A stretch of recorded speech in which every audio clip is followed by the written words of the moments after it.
Hi, this is Paul Rothman, President of Financial Management Corp. In the next 7 minutes, what will follow is an explanation of long-term care so you can determine if it's appropriate for you and your family. Long-term care is defined as the inability to care for oneself due to an illness, injury, or disability for an extended period of time. One's need for long-term care can range from a few months, for a short period of rehabilitation, to many years, and can occur at any age. In short, long-term care insurance is a firewall for your assets and should be used as part of your estate planning process. There are three main types of long-term care: home care, nursing home, or an assisted living facility. Home care can be delivered by personal care assistants or companions for household tasks like cleaning and cooking and running errands, home health aides for personal care like bathing and dressing, nurses to support IVs and medications, or even more complex health issues. Care can also be delivered in a nursing home, an assisted living facility, and adult daycare.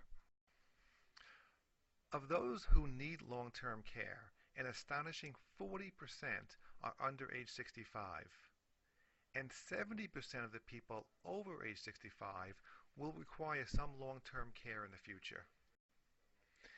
As you can see by this chart, the cost of long-term care is high and will devastate most people's savings in a short time. This survey illustrates the fears people have about long-term care injury or illness. 53% of people surveyed answered they feared being a burden on family members to care for them. Ending up in a nursing home, as you see, was second with 26%. Dying, believe it or not, was third with 11%, and using up one's savings is just 10%. There are a number of questions to ask yourself when contemplating purchasing a long-term care plan. A lot of people think their children will take care of them. Are any of your children in a position to stop working to take care of you? And which one of your children can best quit their job and to spend their own family life to care for you? Which of your children is able financially to pay for all or part of your care? And even if you had that one special child, is that what you want, to be a burden to your family? If your spouse is involved, can you physically carry your spouse? And if you think you can now, can you do that when you're 70, 75, or 80? How would you transport your spouse to and from a bath or across the house? How would you feel if the cost of your care left your spouse impoverished? How would you feel if the cost for your care prevented you from leaving an inheritance to your children and grandchildren? So now the big question: who's going to pay for all this? It's a very important question. Here are the facts. Major medical health insurance does not cover long-term care expenses. Medicare will only pay up to 100 days in a skilled care facility, and skilled care is narrowly defined and will usually last for only a short period of time. For home care, according to Medicare, they will pay on average 20 days and just 3 hours a day. A Medicare supplemental plan are not intended to pay for long-term care services.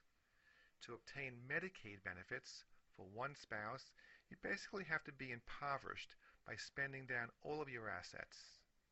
Do you really want to depend on family?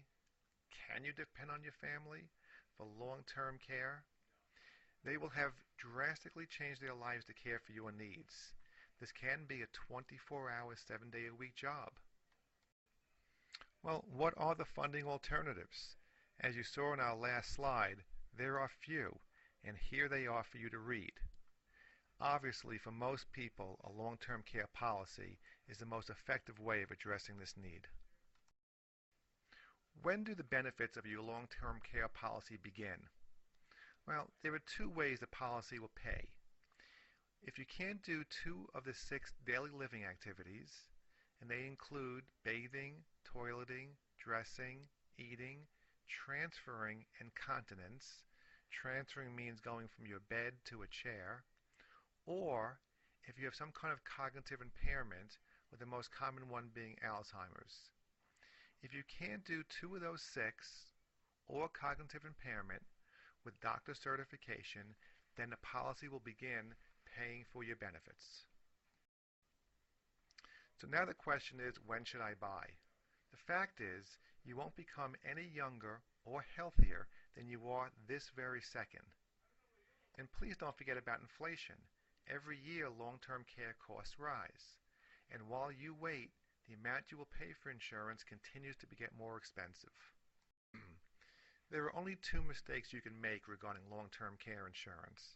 Mistake number one is you purchase coverage, you pay the premium every year, you live a long, happy, and healthy life.